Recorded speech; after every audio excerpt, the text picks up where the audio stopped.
350 BC, Gaul is entirely occupied by the Romans. Well, not entirely.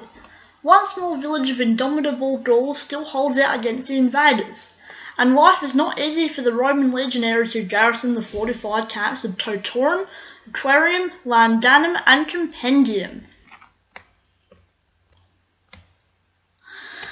For anyone who doesn't know, Asterix is an age-old comic series written by Rene, Gocinny and illustrated by Albert Uderzo, mostly popular in Europe.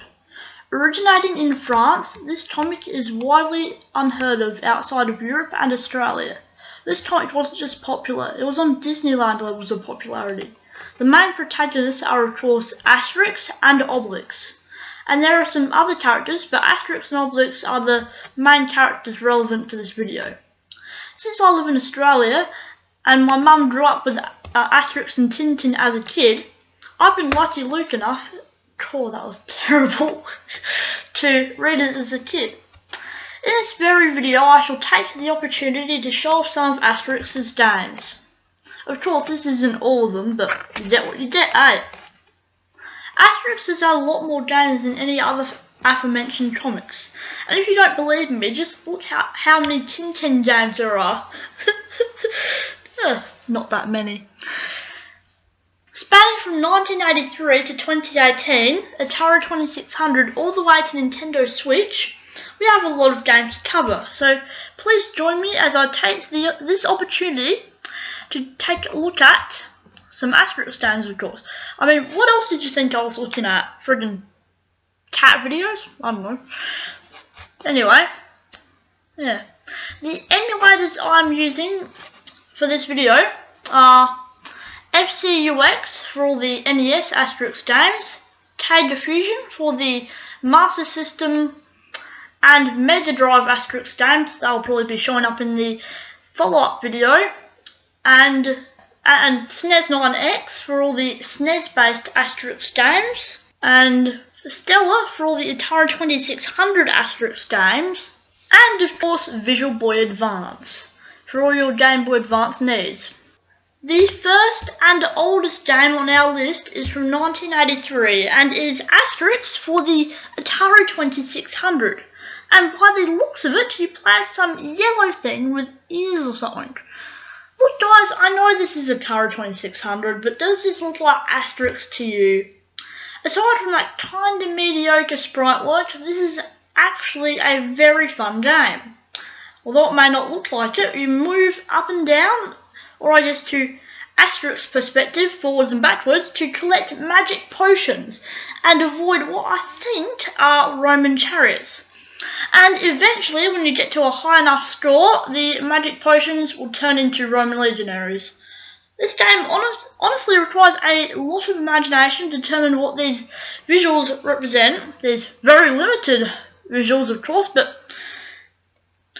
the US game actually did a doki doki panic on us and reskinned itself to the Looney Tunes license by swapping Asterix sprite for a sprite of the Tasmanian Devil.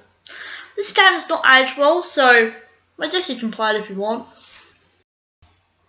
The second game on our list we shall play is also for the 2600. Simply called Obelix, this French adventure looks much more graphically impressive than the previous title. Surprisingly, unlike the name suggests, you don't actually take control of Obelix. Like the previous game I just showed you, if you can remember that far, you take control of Asterix. I honestly have no idea what to do in this game. From what I gather, you are supposed to wait for Caesar to turn into Getafix and throw down magic potions and defeat all the enemies with said magic potion. That is honestly the weirdest sentence I've ever said, so take it with a grain of salt. I don't remember Caesar turning into Getafix either, guys, so the sprite work in this game is actually very good for the Atari 2600.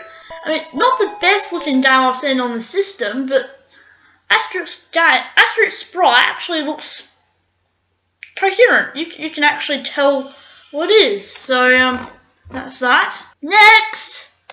The third game on our list goes by the straight-to-the-point title of Asterix. Asterix, fittingly enough, is a Sega Master System game. The Sega Master System was the third system by Sega. The other two systems by Sega were, of course, the SG-1000 and SG-3000, and the Sega Mark III. These were actually only released in Australia and Japan, respectively. The Sega Mark III, basically like a Japanese version of the Sega Master System, and the Sega 1000 being the first home system that Sega ever made. This game is a platformer, which is a term you'll be hearing a lot of throughout this video. You have a choice of two characters, Asterix and of course Obelix. Asterix controls relatively well, and has a moveset of jump, attack, and sometimes throw bombs, which can be used to kill enemies and break walls. It can also do a downward punch, much akin to the pogo bounce in DuckTales.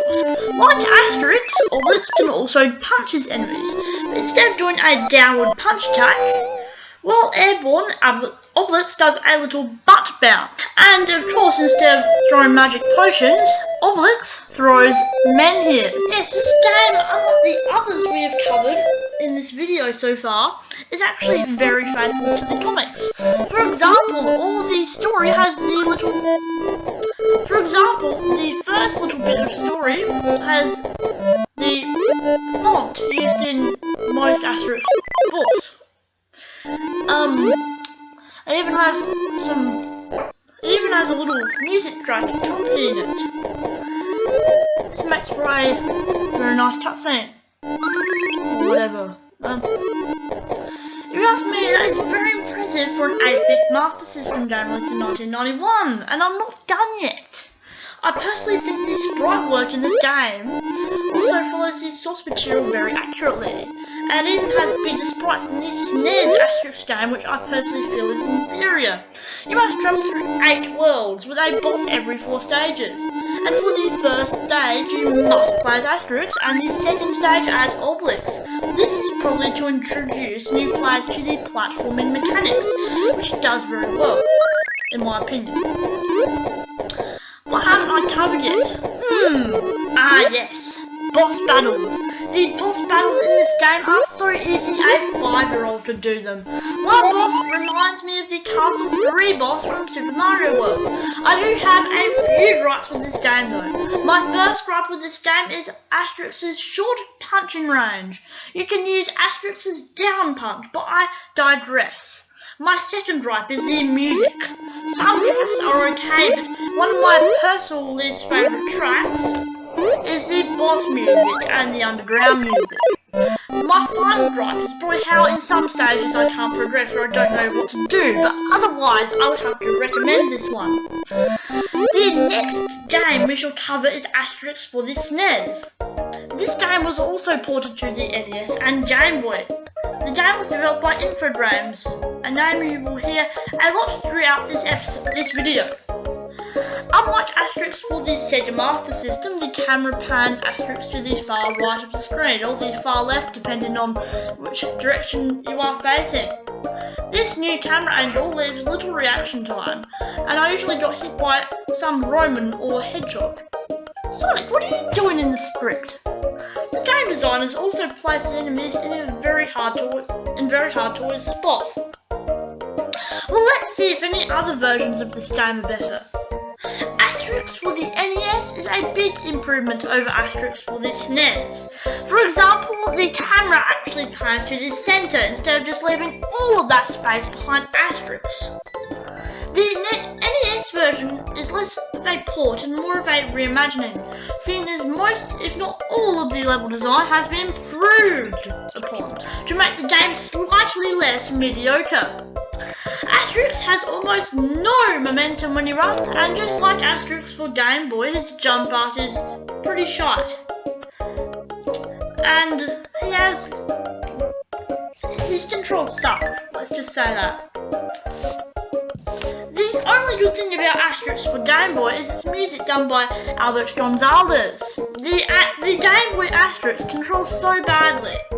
This could be just because I'm using a keyboard to control it, but I digress.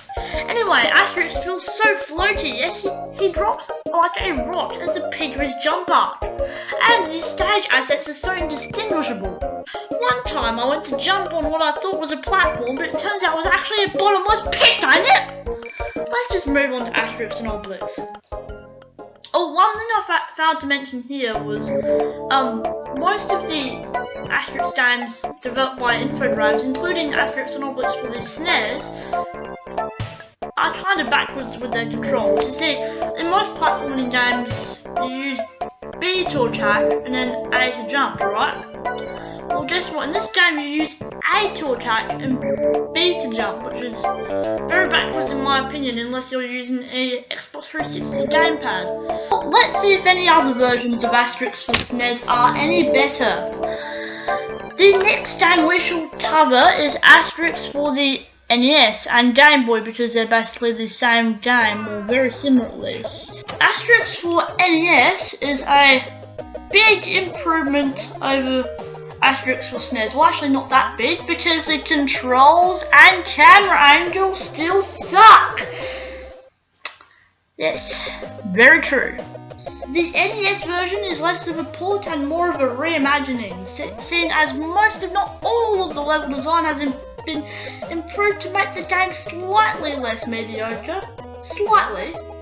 Asterix has almost no momentum when he runs, and just like Asterix for Game Boy and for SNES, his jump up is terrible. Terrible, terrible, terrible. Okay, the only good thing about Asterix for Game Boy is its music done by Albert Gonzalez. Oh, by the way, the NES version also had music done by Albert Gonzalez. The Game Boy Asterix controls so badly. This could be just because I'm using a keyboard to control, but I digress. Anyway, Asterix feels so floaty, yet he drops like a rock at the peak of his jump up. And these stage assets are so indistinguishable. One time I went to jump on what I thought was a platform, but it turns out it was actually a bottomless pit. Silly old game designers. Let's just move on to Asterix and Obelix for the SNES. Asterix for SNES actually had a sequel called Asterix and Obelix. This game is a big improvement over its predecessor. The sprites are big and have a lot of animation, lots of colour is used, but still kind of unfair with its difficulties. You see, there's these Romans with these like knives, like they poke them, and their attack patterns are so erratic. Like you get hit, and guess what? Your health bar doesn't carry on to the next level, so it doesn't get refilled to the next level. So when you're on the next level, it will stay the same as the previous level, and it just sucks. Yes. Thank you for watching this video. Please subscribe, like, comment, click the notification bell, do whatever you can to support this YouTube channel, because I haven't uploaded in ages. Okay. Yep, see you next time.